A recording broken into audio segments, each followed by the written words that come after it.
Hey folks, welcome to part 2 of the Super Mario Bros. 3 playthrough, where I'm going to go ahead and pick up things in World 2, the Desert Hill. Once again, want to point out you gotta look out for those fire enemies, which I believe I only end up seeing in Desert Hill, or World 2. But he's not much of a threat here. Get that star item there. And there is a super leaf up here, which I really didn't mention in the last part. Those leaves that you get turn Mario into Raccoon Mario and allow him to fly around. It's his flight ability in this game. Just like in Super Mario World, how the cape feather is his flight ability in that game. You also got those Koopa Turtles there, which end up revealing that the edge of each block is a coin, or the edge of each stack is a coin anyway. Which I don't bother to get all of them because it seems like a waste of time. End up getting a second star card there though. Ooh, managed to make the match game appear again. Which, I will admit, I'm not very good at these. The goal here is, once again, to match the items. To match cards with the items, and there are only so many places that the cards could be, because it's pretty much just a memory game. And then go ahead and go over to this warp pipe, because this warp pipe reveals that you can warp to certain parts of the map on certain worlds. File that for later in World 7.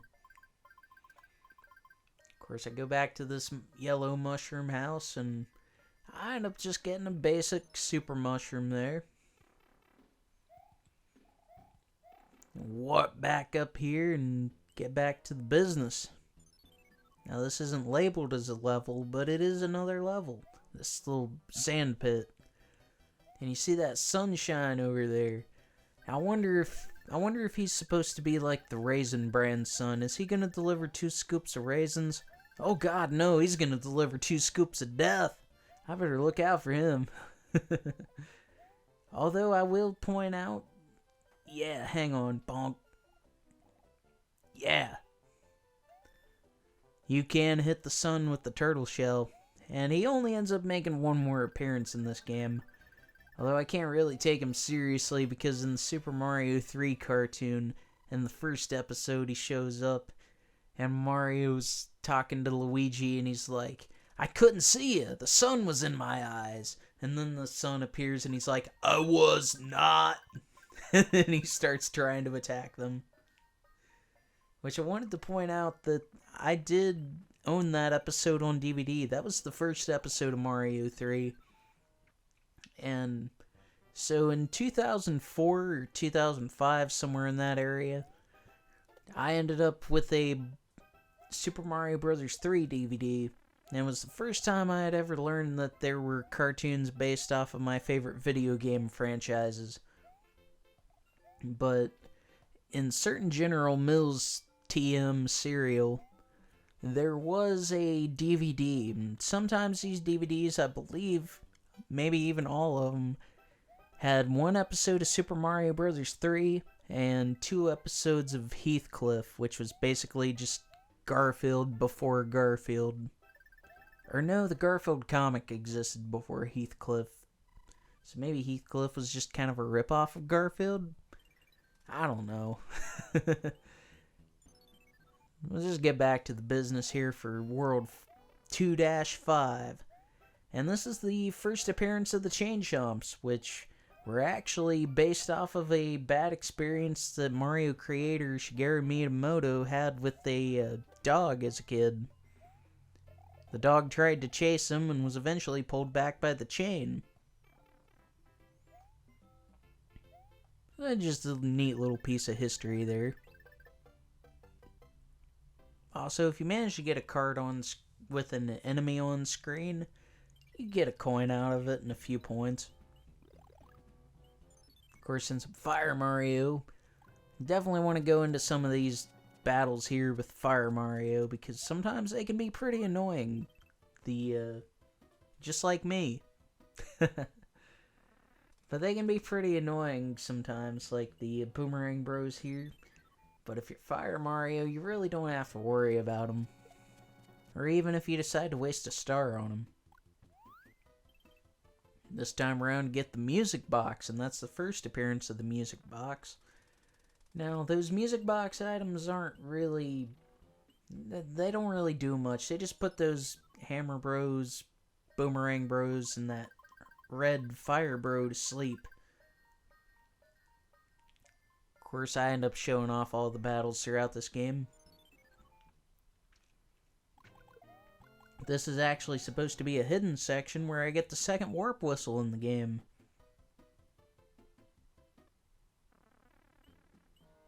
I don't really understand why it would give you the frog suit in World 2 since it's desert area, but World 3 is a water area. I believe it's referred to as Seaside. Of course, we got more of this underground terrain to deal with. And once again, this jam makes its appearance back. Wait a minute. Hang on a second. Yeah, we got this secret room up here where you can get a bunch of coins and get this extra life. Yeah, there it is. Because of this room, I ended up getting 2 extra lives. Aw, yeah.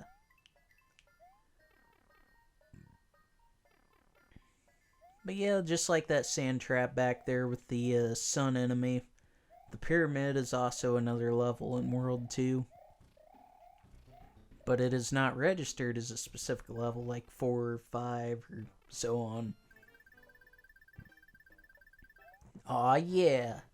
I got to show off the 3 stars this time, which will bring my life counter up to 30. And I once again want to point out, if I hadn't already, maybe I hadn't,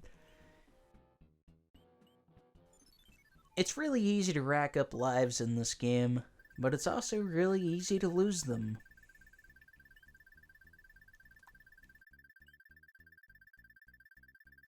I suck at these match item things here.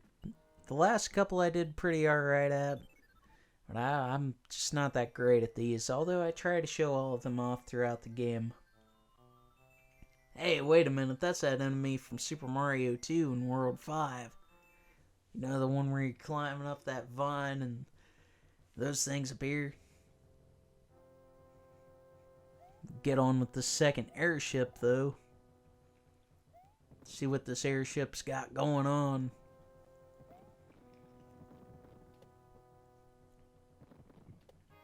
But yeah, if you stand there long enough, you can just get a couple 100 points.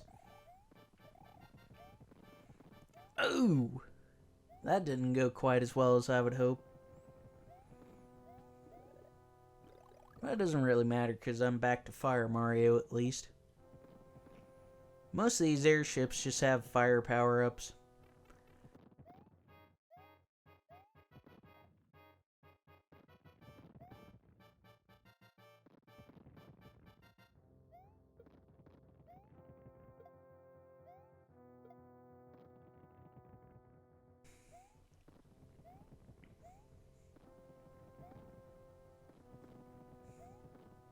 Once again, just go down the pipe, and here we got the second of the 7 Koopalings. This is Morton Koopa Jr., who's actually named after Morton Downey Jr., who's like a famous talk show host in the 80s. I'm pretty sure a good majority of the Koopa kids are named after specific celebrities. And get that magic wand and turn the king back into normal.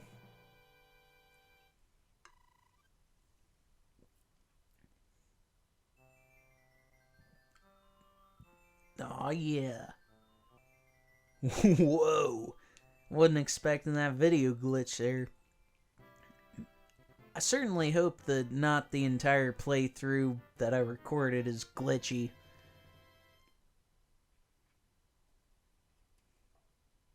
We get another item and another letter from the princess, who this time gives us a level skip cloud and gives us advice about World 5 for some reason. We don't need that yet. Talking about that Karibo shoe.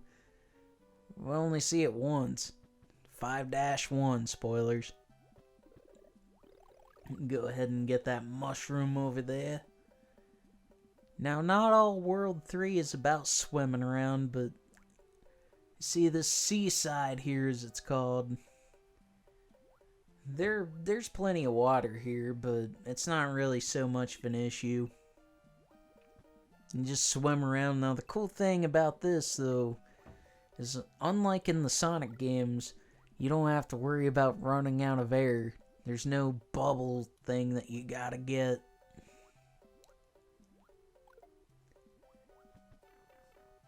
Cruise on through 3-1. And get another one of these star cards.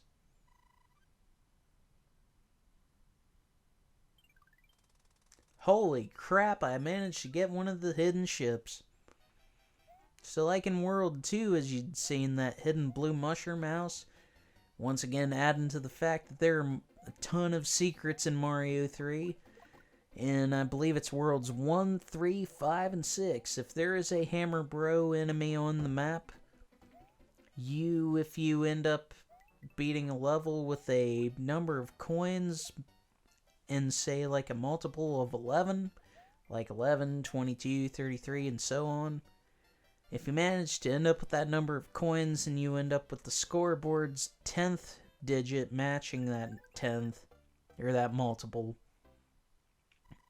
you manage to make a hidden ship appear, which gives you a bunch of coins and extra life, and basically just turns the Hammer Bro into some extra stuff you can accomplish. Yeah, doesn't look like I accomplished much here. But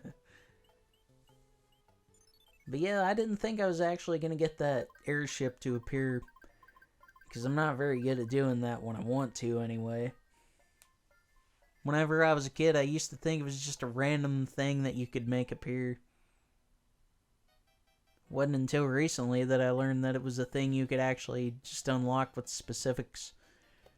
But that big red fish is named Boss Bass, but it's also referred to as Big Bertha. And you gotta look out for that fish, because it'll mess your day all up. It'll eat you in basically just one hit and kill you instantly if it manages to eat you. Doesn't matter what power-up you got. Although if you have the Fire Flower power-up, you're in pretty good shape because you can just keep bonking it. But yeah, you definitely want to look out for it.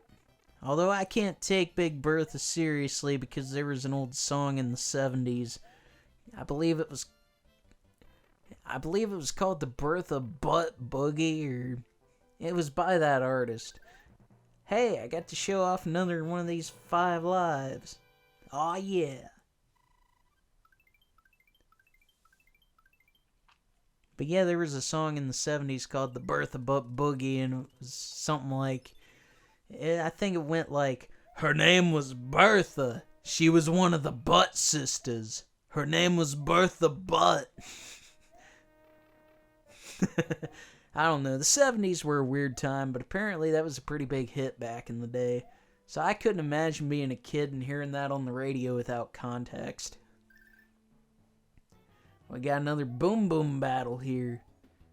Just like always, you just gotta bonk him. Oh! What?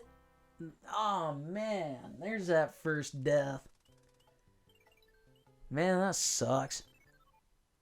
I thought the first death that I ended up with when I recorded this was a lot later on, but apparently not. I want to point out that this fortress is kind of a maze. Like, if you go in certain doors, it's just kind of a pain to get through. But if you go through door number 6, that's the one that takes you to the room with Boom Boom here. Ain't gonna be a problem this time. So I'll go ahead and pick this up in part 3, folks, and I hope you'll tune in for it.